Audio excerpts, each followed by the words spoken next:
ಶ್ರೀರಾಮ ಸಮರ್ಥ. September 13. ಶುದ್ಧ ಭಾವನೆಯ ಹೊರತು ಎಲ್ಲವೂ ವ್ಯರ್ಥ. ಭಗವಂತನಿಗೆ ಶರಣು ಹೋಗುವುದಕ್ಕೆ ದೇಹಬುದ್ಧಿ ಹಾಗೂ ಅಭಿಮಾನಗಳು ಅಡ್ಡ ಬರುತ್ತವೆ. ಪರಿಸ್ಥಿತಿಯು ಅಡ್ಡ ಬರುವುದಿಲ್ಲ. ಪರಿಸ್ಥಿತಿಯು ವ್ಯಸನಕ್ಕೆಲ್ಲಿ ಅಡ್ಡ ಬರುತ್ತದೆ? ಅಭಿಮಾನ ಹೋಗಲು ಉಪಾಯವೆಂದರೆ ಮಾಡಿದ್ದೆಲ್ಲವನ್ನು ಭಗವಂತನಿಗೆ ಅರ್ಪಿಸುವುದು. ಅವನೇ ಕರ್ತ. ನಾವು ಏನೂ ಮಾಡುವುದಿಲ್ಲವೆಂಬ ಭಾವನೆ ಹೊಂದಬೇಕು.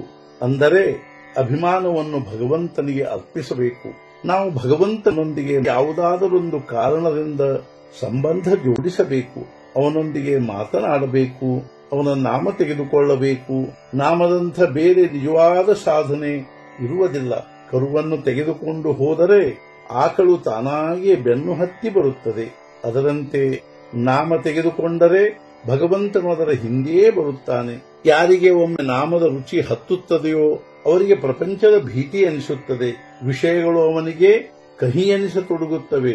ಭಗವಂತನ ನಾಮದಿಂದ ಸಂಸಾರ ಕೆಡುತ್ತದೆಂದು ಅನ್ನುವುದು ತಪ್ಪಾಗಿರುತ್ತದೆ. ನಾಮ ತೆಗೆದುಕೊಳ್ಳುತ್ತೇವೆಂದು ಕರ್ಮ ಮಾರ್ಗ ಬಿಡಬಾರದು. ಯಾರಿಗೆ ನಾಮದ ರುಚಿ ಹತ್ತುತ್ತದೆಯೋ ಅವರ ಕರ್ಮಗಳೇ ಕಳಚಿ ಬೀಳುತ್ತವೆ. ನಾಮದ ಅನುಭವವಾಗುವುದಿಲ್ಲವೆಂದು ಅನ್ನುವುದು ಅಸತ್ಯವಾಗಿರುತ್ತದೆ. ನಾವು ಅದನ್ನು ಎಷ್ಟು ತೆಗೆದುಕೊಳ್ಳಬೇಕು ಅಷ್ಟು ತೆಗೆದುಕೊಳ್ಳುವುದಿಲ್ಲ. ನಾಮದಲ್ಲಿ ಪ್ರೇಮ ಬರುವಂತೆ ಮಾಡಬೇಕು. ಹುಟ್ಟಿ ಬಂದದ್ದೇ ನಾಮಕ್ಕಾಗಿ ಅನ್ನುವಂತೆ ಇರಬೇಕು.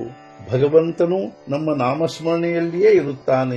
ಶುದ್ಧ ಭಾವನೆಯ ಹೊರತು ಎಲ್ಲವೂ ವ್ಯರ್ಥವಿರುತ್ತದೆ. ಹಾಗೂ ಭಾವ ಶುದ್ಧವಾಗುವುದಕ್ಕಾಗಿ ಸತ್ಸಮಾಗಮದ ಹೊರತು ಬೇರೆ ಉಪಾಯವಿಲ್ಲ. ನಾವು ಒಮ್ಮೆ ಅವನವರಾದರೆ ಅವನೇ ಎಲ್ಲ ಉಪಾಯವನ್ನು ಹೇಳುತ್ತಾನೆ. ನಾನು ಇಂಥದೊಂದು ಸಾಧನೆ ಮಾಡುತ್ತೇನೆಂದು ಅನ್ನಬಾರದು. ಹೇ ಪರಮಾತ್ಮನೇ, ನೀನೇ ನನ್ನ ಕೈಯಿಂದ ಮಾಡಿಸಿಕೊಳ್ಳುವವನಿರುತ್ತಿ ಎಂದು ದೃಢವಾದ ಭಾವನೆ ಇರಬೇಕು. ಉದಾಹರಣೆಗೆ, ನಾವು ಒಂದು ವ್ಯಾಪಾರ ಮಾಡಿದೆವು. ಅದಕ್ಕಾಗಿ ಒಬ್ಬನು ನನಗೆ ಬಂಡವಾಳ ಕೊಟ್ಟನು. ಅದರಿಂದ ನಾವು ಆ ಮನುಷ್ಯನನ್ನು ಮರೆಯುವುದಿಲ್ಲ. ಅದರಂತೆ ಯಾವ ಭಗವಂತನು ನಮಗೆ ವಿದ್ಯೆ, ದುಡ್ಡು, ಪ್ರಕೃತಿ ಕೊಟ್ಟಿರುತ್ತಾನೋ ಅವನನ್ನು ಎಂದೂ ಮರೆಯಬಾರದು. ಭಗವಂತನು ಸಹಜ ಸಾಧ್ಯನಿರುತ್ತಾನೆ, ಸುಲಭ ಸಾಧ್ಯನಿರುವುದಿಲ್ಲ. ಸಹಜವಾಗಿ ಯಾವುದು ನಮ್ಮ ಕಡೆಗೆ ಬರುತ್ತದೆಯೋ ಅದು ಸಹಜವಾಗಿರುತ್ತದೆ. ಆದ್ದರಿಂದ ಸಹಜ ಸಾಧ್ಯವೆಂಬುದರ ಅರ್ಥವು ಫಲದ ಅಪೇಕ್ಷೆ ಇಲ್ಲದಿರುವುದು ಹಾಗೂ ಕರ್ತವ್ಯದ ಅಭಿಮಾನ ಇಲ್ಲದಿರುವುದೆಂದು ತಿಳಿಯಬೇಕು.